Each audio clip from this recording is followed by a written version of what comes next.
নমস্কার, কেমন আছেন সবাই? আমার নতুন একটি ব্লগে আপনাদের স্বাগত জানাই। চলে এসেছি আজকে আবারও একটি নতুন ভিডিও নিয়ে আপনাদের সামনে। আজ মঙ্গলবার, পৌষ সংক্রান্তি। আপনারা তো সবাই জানেন। তো সবাই আজকে বাড়িতে ঘরে ঘরে পিঠে বানাবে। তো নানান রকমের। তো আমরাও এই যে পিঠে বানানোর তোড়জোড় শুরু করে দিয়েছি।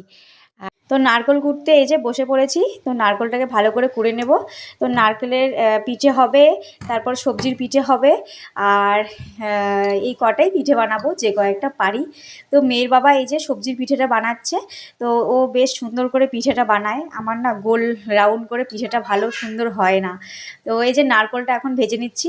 নারকেলের পিঠে, তারপর সবজির পিঠে। এই দেখুন মেয়ের বাবা কি সুন্দর করে ডিজাইন করে বানিয়ে ফেললো। আমার এরকম ডিজাইন হয় না, যত চেষ্টা করি বেশ হয় না। প্রথমে এই দেখুন গোল করে নিয়েছে, তার ভেতরে এই যে সবজিটা দিয়ে দিল। এখন এই যে চারিদিকে ভালো করে মুড়ে দেবে, বাস খুব সুন্দর হয়, কিন্তু এটাই আমার হয় না। তো যাই হোক, মেয়ের বাবা এই যে দেখুন পিঠেগুলো সুন্দর করে একটা একটা করে বানিয়ে ফেললো। আর এদিকে দেখুন আমি এটা বানিয়েছি দুধের পিঠে। তো এই দেখুন এই পিঠেটা আমি বানিয়েছি।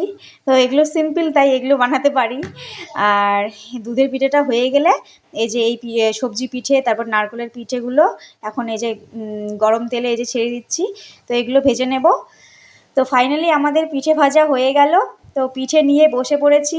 এই যে নারকেলের পিঠে, সবজির পিঠে, পাটিসাপটা, তারপরে এই যে পুয়ো পিঠে, তারপর দুধের পিঠে, সবগুলো নিয়ে একবারে বসে পড়েছি। তো আপনারা বাড়িতে কত রকমের পিঠে বানিয়েছেন অবশ্যই কিন্তু কমেন্ট করে জানাবেন। আর আমার পিঠেগুলো কেমন হয়েছে কমেন্ট করতে ভুলবেন না। তো আজকের মতন ভিডিওটা এই পর্যন্তই। টাটা।